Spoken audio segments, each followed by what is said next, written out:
Next question है हमारा question number 7। If cot theta equal to 7/8 then हमें evaluate करना है 1 plus sine theta into 1 minus sine theta divide by 1 plus cos theta into में 1 minus cos theta. पहला question है। दूसरा है कॉट स्क्वायर थीटा हमें फाइंड करना है। ठीक है, जैसा कि कॉट थीटा दिया हुआ है, क्या दिया हुआ है 7/8।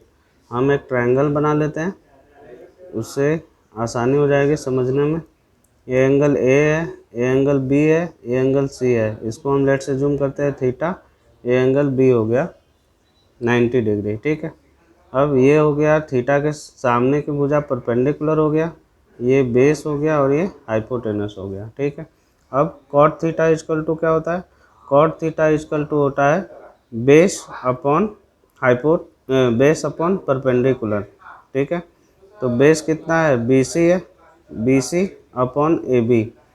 ठीक है, तो BC अपॉन AB कितना हो जाएगा? 7/8, मतलब ये हो जाएगा 7 और ये हो जाएगा 8। ठीक है, अब बाई पाइथागोरस थ्योरम हमको बाई पाइथागोरस थ्योरम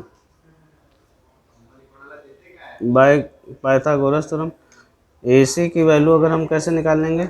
AC क्या है? हाइपोटेनस है, तो हाइपोटेनस का स्क्वायर क्या होता है? AB का स्क्वायर प्लस BC के स्क्वायर मीन्स परपेंडिकुलर का स्क्वायर प्लस बेस के स्क्वायर के बराबर होता है। तो AB प्लस BC का whole square, AC square equal to हो जाएगा AB कितना है? 8 है, 8 का स्क्वायर प्लस 7 का square, AC square equal to हो जाएगा 64 प्लस 49। AC स्क्वायर इक्वल टू हो जाएगा 311। AC की वैल्यू कितनी आ जाएगी? 11, अंडर रूट में 113 आ जाएगी। हमको फाइंड क्या करना है? 1 प्लस साइन थीटा इंटू में 1 minus sine theta divide by 1 plus cos theta into में 1 माइनस कॉस थीटा। ठीक है, एक फॉर्मूला जानते होंगे, a plus B into A minus B is equal to क्या होता है? A square minus B square. तो वो ऐसा ही है, तो इसको हम कैसे लिख सकते हैं? 1 minus sine square theta upon 1 minus cos square theta लिख सकते हैं। ठीक है, 1 माइनस साइन थीटा की वैल्यू क्या हो जाएगी? यहाँ पे थीटा है तो इसके परपेंडिकुलर ये हुआ बेस और ये हुआ हाइपोटेनस। हाइपोटेनस की वैल्यू कितनी निकाले? अंडर रूट में 113 निकालने हैं। ठीक है, साइन थीटा इक्वल टू क्या हो जाएगा? Perpendicular upon hypotenuse. तो परपेंडिकुलर कितना है? 8 है, हाइपोटेनस कितना है? अंडर रूट में 113, इसका स्क्वायर हो जाएगा upon 1 minus cos theta. Cos theta क्या होता है? कॉस थीटा जो होता है बेस अपॉन हाइपोटेनस होता है। तो 7/√113 का होल स्क्वायर हो जाएगा। ठीक है, इधर आगे बता देते हैं। 1 माइनस 8 का स्क्वायर करेंगे तो 64, रूट में है 113 तो रूट हट जाएगा तो 113 हो जाएगा अपॉन 1 माइनस 7 का स्क्वायर हो जाएगा 49, रूट में 113 है तो 113 बाहर आ जाएगा।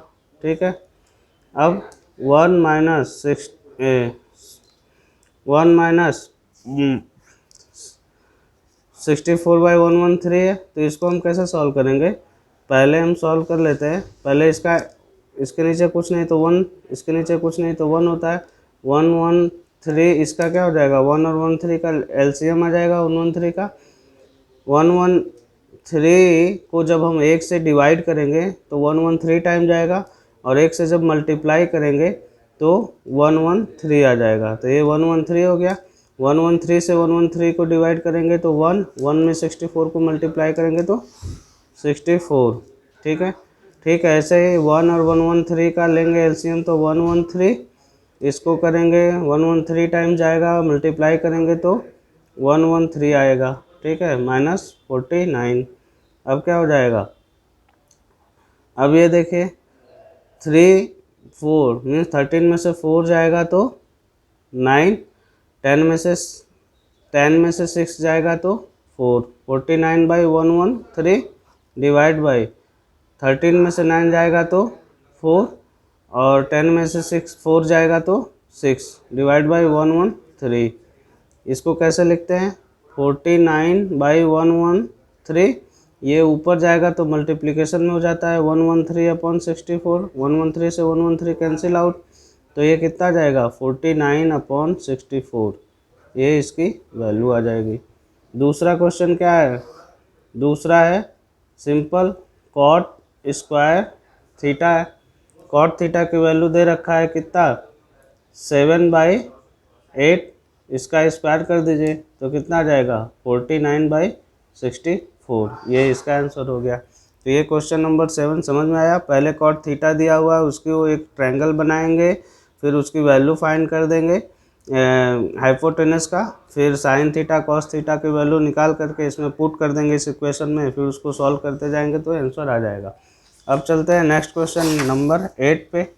8 क्वेश्चन क्या कह रहा है, कह रहा है कि 3 cot A = 4, तो हमें फाइंड करना है कि 1 - tan square A upon 1 + tan square A = cos square minus A sine square A, cos square A minus sine square A इसके इक्वल है या नहीं है। तो इस टाइप का जब क्वेश्चन आता है तो हम लेफ्ट हैंड साइड और राइट हैंड साइड दोनों का वैल्यू निकालते हैं, दोनों को कंपेयर कर देंगे तो पता चल जाएगा कि दोनों इक्वल है या नहीं है। तो जैसा कि दिया हुआ है कॉट ए का वैल्यू हम यहाँ से फाइंड कर सकते हैं 3 cot A = 4, तो cot A = कितना आ जाएगा 4/3। फिर से हम एक ट्रायंगल बना ले रहे हैं समझने के लिए, इसको मान लीजिए ये है, ये B है और ये C है, ये 90 डिग्री है, ये एंगल ये हो गया, ये एंगल ये है, तो ये बेस हुआ, ये एंगल A के सामने की भुजा क्या हुआ परपेंडिकुलर, तो ये परपेंडिकुलर हुआ और ये हाइपोटेनस हुआ। तो cot A = क्या होता है ट्रिग्नोमेट्रिक रेशियो से, वो होता है बेस अपॉन परपेंडिकुलर, तो बेस कितना है AB अपॉन BC, तो AB अपॉन BC, AB कितना है 4/3, तो ये इसको ले सकते हैं 4 और इसको ले सकते हैं 3, इससे अब AC निकाल देंगे बाई पाइथागोरस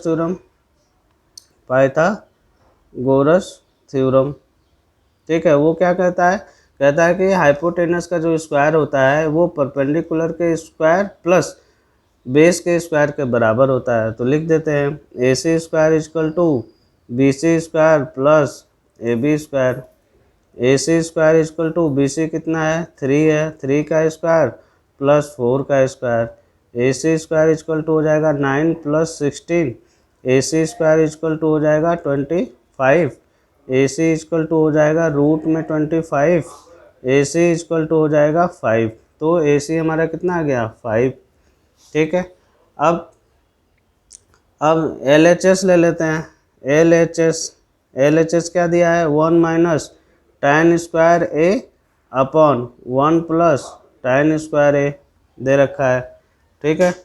तो इसमें tan की वैल्यू निकाल लीजिए, tan की वैल्यू क्या होती है परपेंडिकुलर अपॉन बेस, परपेंडिकुलर कितना है 3 और बेस कितना है 4, तो 1 - 3/4 का स्क्वायर डिवाइड बाई 1 + 3/4 का स्क्वायर, ठीक है।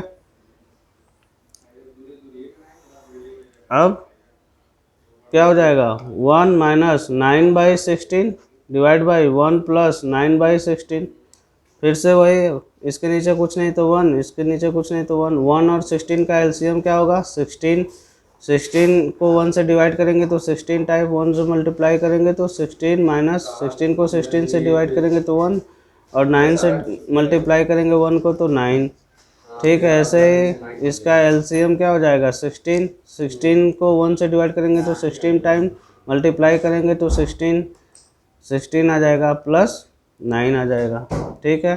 ये हो जाएगा 16 - 9 7/16 डिवाइड बाई 25/16, इसको सॉल्व कर लीजिए 7/16, ये ऊपर जाएगा तो क्या हो जाएगा 16/25, 16 से 16 कट गया तो 7/25, ये किसकी वैल्यू आई ये LHS की वैल्यू आई। अब हम RHS ले लेते हैं। RHS कितना दिया हुआ है, RHS दिया हुआ है cos square A minus sine square A। अब देखिए cos की वैल्यू क्या होती है बेस अपॉन हाइपोटेनस, तो बेस कितना है 4/5 का स्क्वायर।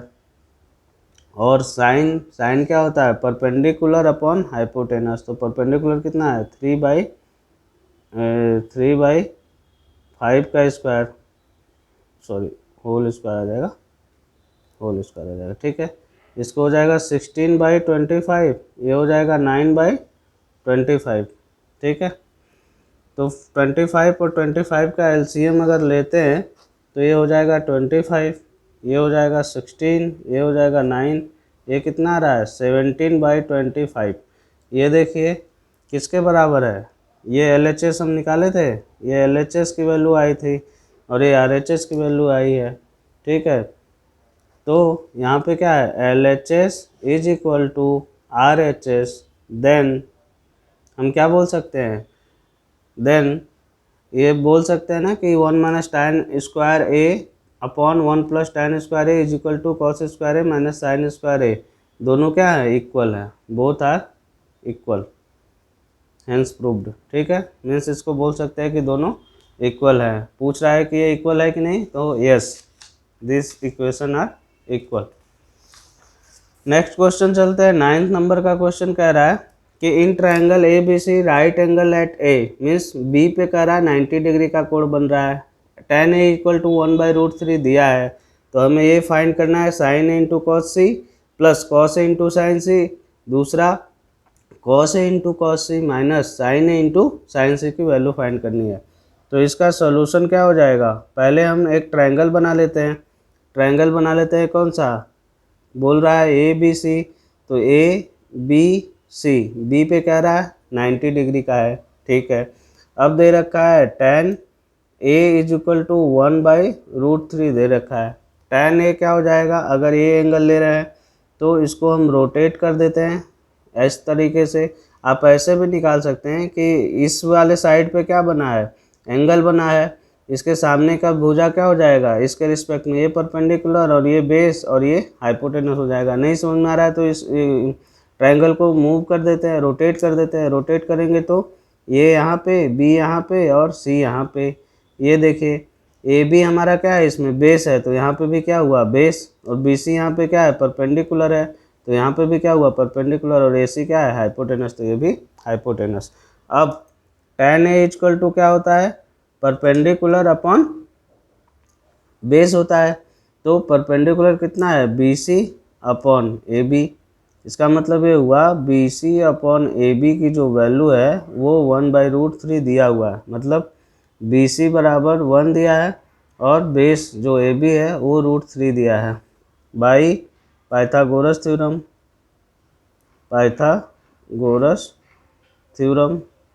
ठीक है, ये क्या हो जाएगा AC निकालना है हमें, तो AC का स्क्वायर इक्वल टू बेस का स्क्वायर प्लस परपेंडिकुलर के स्क्वायर के बराबर होता है AB square plus BC square.